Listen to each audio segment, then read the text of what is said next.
पश्चिम बंगाल की राजनीति हमेशा से ही संघर्षपूर्ण रही है, लेकिन वर्तमान समय में जो स्थिति दिखाई दे रही है वह ममता बनर्जी और उनके प्रशासन के लिए एक अभूतपूर्व संकट की तरह है। 2026 के चुनावी माहौल में जहां असम, केरल, तमिलनाडु, पुडुचेरी जैसे राज्यों में भी चुनाव माहौल बना हुआ है, इन राज्यों में कहीं भारतीय जनता पार्टी की सरकार है तो कहीं विपक्षी गठबंधन की सरकारें हैं। लेकिन इन सब के बीच जो सबसे ज़्यादा राजनीतिक हलचल और टकराव देखने को मिल रहा है वह पश्चिम बंगाल में नजर आ रहा है। पश्चिम बंगाल की प्रदेश और बौखलाहट और बेचैनी के कारण सबसे अलग और चर्चा का विषय बना हुआ है।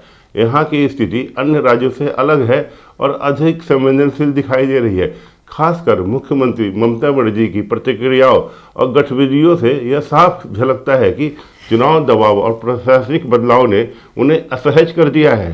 पश्चिम बंगाल में चुनाव आयोग द्वारा किए जा रहे फैसले को लेकर ममता बनर्जी लगातार सवाल उठा रही हैं। आयोग जैसे ही कोई कदम उठाता है, राज्य सरकार की ओर से तीखी प्रतिक्रिया आने लगती है। कभी वे सुप्रीम कोर्ट में जाती है तो कभी हाई कोर्ट पहुंच जाती है। उनकी मुख्य आपत्ति यह है कि चुनाव आयोग राज्य सरकार से बिना सलाह किए बड़े पैमाने पर अधिकारियों के तबादले कर रहा है।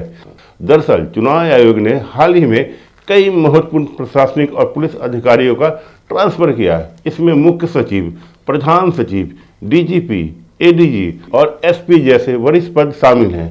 इसके अलावा 10 आईपीएस और 13 आईएएस अधिकारियों को भी तबादला किया गया। बताया जा रहा है कि इन तबादलों में से कुछ खास जिलों का बार बार नाम सामने आ रहा है, जैसे मुर्शिदाबाद, मालदा, उत्तर और दक्षिणी 24 परगना और उत्तर दिनाजपुर। ये ऐसे इलाके हैं जहां जनसंख्या का हिस्सा मुस्लिम समुदाय से संबंधित है और कई सीटों पर चुनाव नतीजे को प्रभावित करने की क्षमता रखते हैं। इन इलाकों में मुस्लिम आबादी 60 से 70% तक है। इन क्षेत्रों में चुनाव प्रक्रिया हमेशा से संवेदनशील मानी जाती रही है। इन क्षेत्रों में बांग्लादेशी घुसपैठियों को बसाकर डेमोग्राफी बदली गई है ताकि एक विशेष राजनीतिक दल को चुनाव में लाभ मिल सके। इन इलाकों में प्रशासनिक पकड़ बेहद अहम होती है। यदि पुलिस और प्रशासन निष्पक्ष चुनाव कराए तो चुनाव परिणाम अलग हो सकते हैं, लेकिन यदि उन पर किसी राजनीतिक दल का प्रभाव हो तो स्थिति पूरी तरह बदल सकती है। यही वजह है कि चुनाव आयोग ने इस क्षेत्र में विशेष सतर्कता बरता है